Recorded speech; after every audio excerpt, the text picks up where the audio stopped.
નમસ્કાર મિત્રો, હું છું રોહિત ભુવા. આપનું સ્વાગત છે અમારી યુટ્યુબ ચેનલ શ્રીજી ઓનલાઈનમાં. મિત્રો, તો આજે આપણે વાત કરીશું ઈ નિર્માણ કાર્ડ કે આ યોજના હેઠળ કેટલા ફાયદા થશે, કયા કયા ડોક્યુમેન્ટ જોઈશે, અરજી કોણ કરી શકશે, અરજી ક્યાં કરવાની રહેશે, તમામ માહિતી આજે આપણે આ વિડીયો દ્વારા જોઈશું. તે પહેલાં સૌપ્રથમ આપ જે નવા મિત્રો હોય તો અમારી યુટ્યુબ ચેનલ શ્રીજી ઓનલાઈનને સબસ્ક્રાઈબ કરી લેજો, જેથી કરીને અવનવા વિડીયોની નોટિફિકેશન તમારા સુધી મળતી રહે. તો ચાલો મિત્રો, સંપૂર્ણ માહિતી વિગતવાર જોઈએ. ઈ નિર્માણ કાર્ડ યોજના ગુજરાત મકાન અને અન્ય બાંધકામ વ્યવસાયમાં જોડાયેલા બાંધકામ શ્રમિકો માટે ગુજરાત મકાન અને બાંધકામ શ્રમયોગી કલ્યાણ બોર્ડ દ્વારા ઈ નિર્માણ પોર્ટલ શરૂ કરવામાં આવ્યું છે. આ પરથી બાંધકામ શ્રમિક પોતે બાંધકામ ક્ષેત્રમાં કામ કરતા હોય તેના માટે આ પોર્ટલ ઉપર નોંધણી કરાવી શકે છે અને ઈ નિર્માણ કાર્ડ બનાવી શકે છે.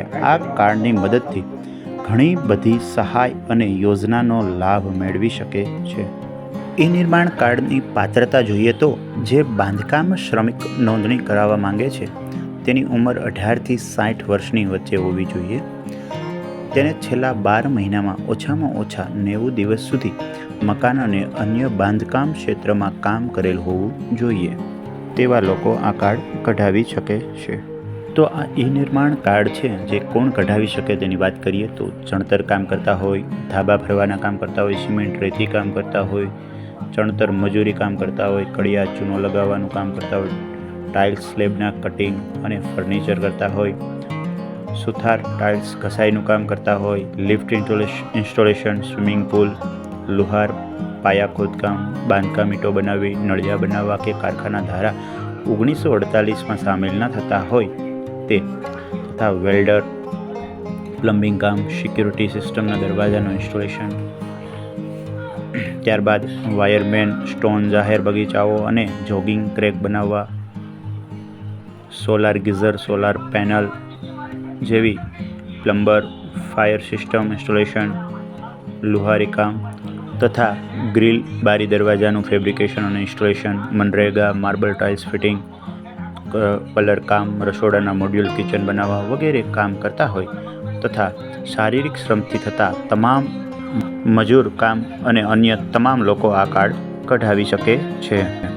ઈ નિર્માણ કાર્ડ યોજનાના લાભ જોઈએ તો પ્રસૂતિ સહાય યોજના હેઠળ પ્રસૂતિ મહિલા બાંધકામ શ્રમિકોને આ યોજના હેઠળ 17,500ની સહાય મળે છે તથા ઈ નિર્માણ કાર્ડ હોય તો શ્રમિક અન્નપૂર્ણા યોજના હેઠળ ₹10માં પૌષ્ટિક ભોજન મળે છે. શ્રમયોગીઓને થતા 15 પ્રકારના વ્યવસાયિક રોગો તથા 23 પ્રકારની ગંભીર ઇજાઓને મહત્તમ 30 લાખની મર્યાદામાં આર્થિક સહાય મળે છે તથા વિશિષ્ટ કોચિંગ યોજના હેઠળ બાંધકામ શ્રમિકના બાળકોને સરકારી નોકરીની તૈયારી કરવા માટે કોચિંગ સહાય મળે છે તથા બાંધકામ મકાન સાઇટો ઉપર ધન્વંતરી રથ દ્વારા ફ્રી દવા અને મેડિકલ ચેકઅપ પણ કરવામાં આવે છે, જે કોઈ પણ પ્રકારનો ચાર્જ લેતી નથી તથા કાર્ડ પણ કઢાવી આપે છે. ત્યાં તમને કાર્ડ પણ મળી છે. મેડિકલ હેલ્થ યુનિટ, ધન્વંતરી આરોગ્ય રથ, આના વિશે આપણે જાણીએ તો બાંધકામ શ્રમિકોને વિવિધ બાંધકામ સાઇટ, કડિયા નાકાઓ, બાંધકામ સાઇટની શ્રમિક વસાહતો પર વિનામૂલ્યે પ્રાથમિક તબીબી સારવાર, લેબોરેટરી ટેસ્ટ અને દવા પૂરી પાડવામાં આવે છે, એ પણ એકદમ ફ્રી.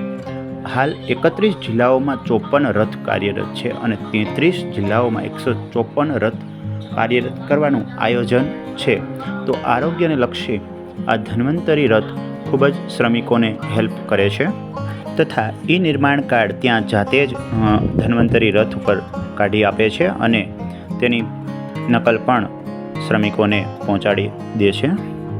ઈ નિર્માણ કાર્ડ યોજનાના કાર્ડ કઢાવવા માટેના ડોક્યુમેન્ટની જો આપણે વાત કરીએ તો આધાર કાર્ડ, આવકનો દાખલો, રાશન કાર્ડ, બેંકની પાસબુક તથા 90 દિવસ કામે રાખ્યા અંગે માલિકનું પ્રમાણપત્રની જરૂર પડશે. તો આ કાર્ડ ક્યાં કઢાવી શકશો તેની આપણે વાત કરીએ તો તમારી સાઇટ પર આવતા જે ધન્વંતરી રથ મોબાઈલ વાન તેમની મુલાકાત લો. તે ઓનલાઈન આપને આ કાર્ડ બનાવી આપશે તથા નજીકના CSC સેન્ટર કે ઓનલાઈન સાયબર કાફેમાં પણ આ તમે કાર્ડ બનાવી શકો છો અને આ યોજનાનો તમે લાભ પણ લઈ શકો છો. વધુ માહિતી માટે ઈ નિર્માણ gujaratgovernment.in વેબસાઇટ ઉપર વિઝિટ કરી શકો છો તથા આવી અવનવી માહિતી માટે અમારી ચેનલ શ્રીજી ઓનલાઈનને લાઇક, શેર અને સબસ્ક્રાઈબ કરવાનું ભૂલશો નહીં.